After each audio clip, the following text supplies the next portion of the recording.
A warm welcome to the 27th session in the second module of the course Signals and Systems. In this module, we will continue from what we did in the previous two modules, where we had worked very hard to generalize the Fourier series decomposition to the context where the signals are not periodic. The way we looked at it was that if the signal is not periodic, it amounts to saying the signal is periodic with a period of infinity. In other words, we make the fundamental frequency go towards 0, smaller and smaller. I mean, it is not quite meaningful to think of the fundamental frequency as being equal to 0. That is exactly what the period going to infinity would imply.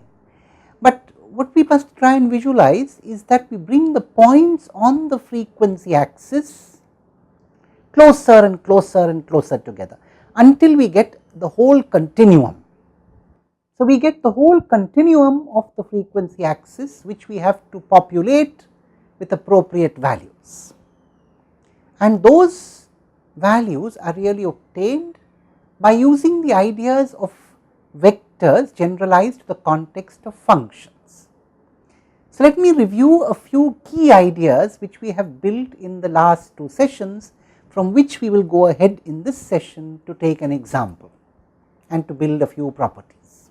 So, we said the Fourier transform of the function ht is integral from minus to plus infinity ht e raised to the power minus j omega t with respect to t, and this is denoted by capital H of omega. So, we use capital letters to denote the corresponding Fourier transform, and this is essentially an inner product of ht and the rotating complex phasor e raised to the power j omega t.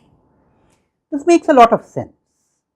What we are saying is that the inner product or dot product of the function with a rotating complex number rotating with an angular velocity of omega. Now, remember, omega could take positive and negative real values, and positive and negative real values really correspond to anti-clockwise and clockwise rotation respectively. So, there is nothing very special about positive or negative values, they are equally real or unreal, as you might think. So, this idea of projection, you can think of it as projecting the function onto a rotating phasor rotating with an angular velocity of omega. And what we worked hard in the last session to show was that if I took two such phasors rotating with angular velocities of omega 1 and omega 2, these two phasors are orthogonal in the limit, and that orthogonality was in a slightly more generalized sense. What we showed in the previous session was that if I took the inner product of these two rotating phasors e raised to the power j omega 1 t and e raised to the power j omega 2 t, it would look something like this.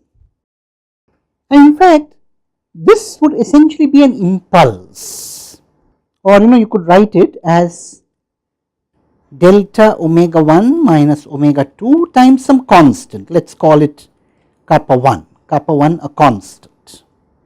Let us not bother too much about the constant, but the idea is that you have an impulse. Now, you have to take recourse to generalized functions here, because if you look at this integral carefully, this integral is divergent in the conventional sense. So, if you look at this integral, diverges in the sense of conventional functions, and that is why an impulse is required.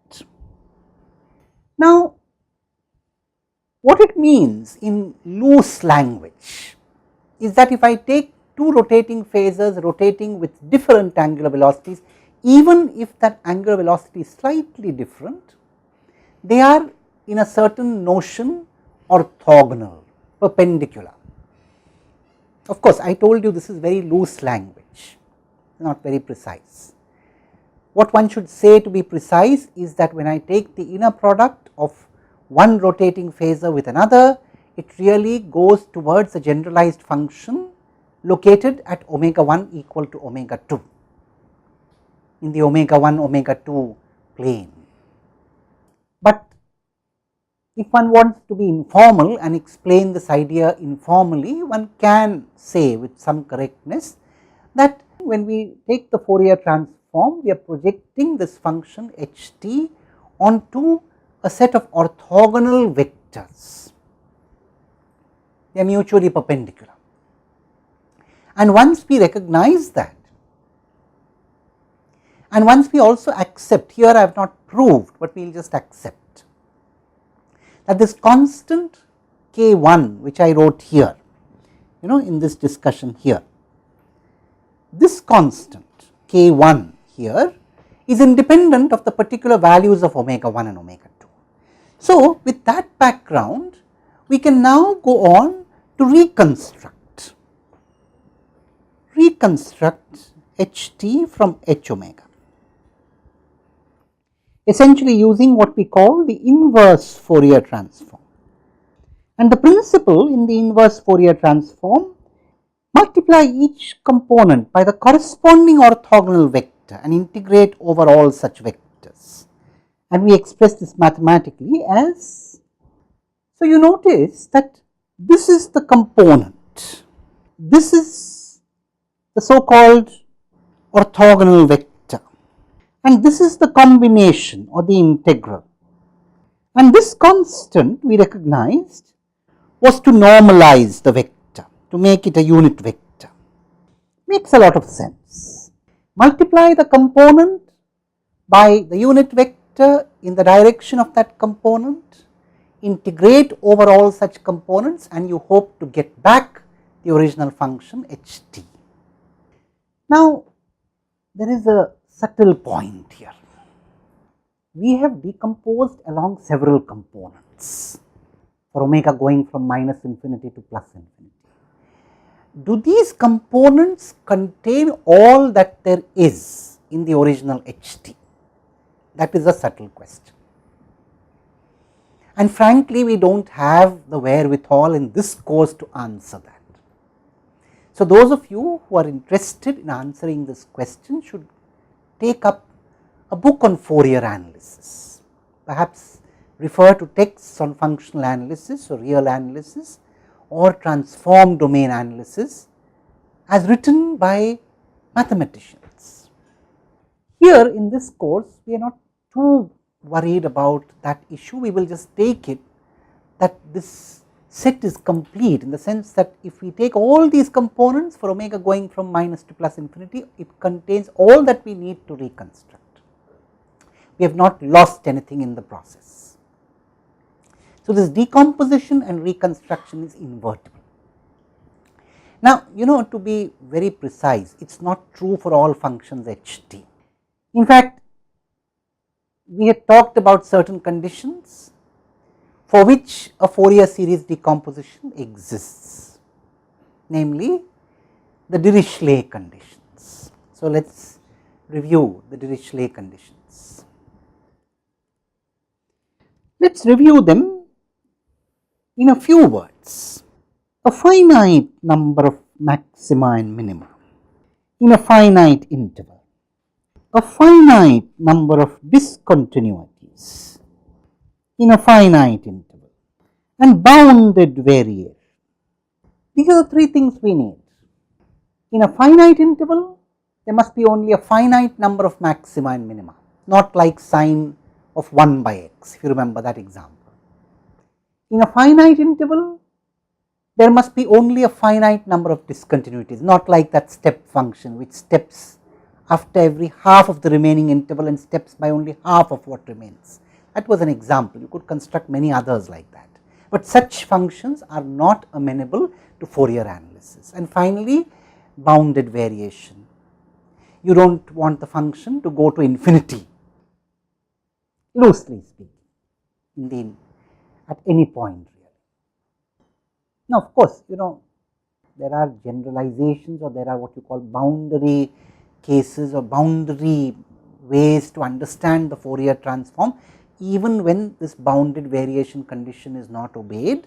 they are the periphery of the Fourier transform, if you might understand.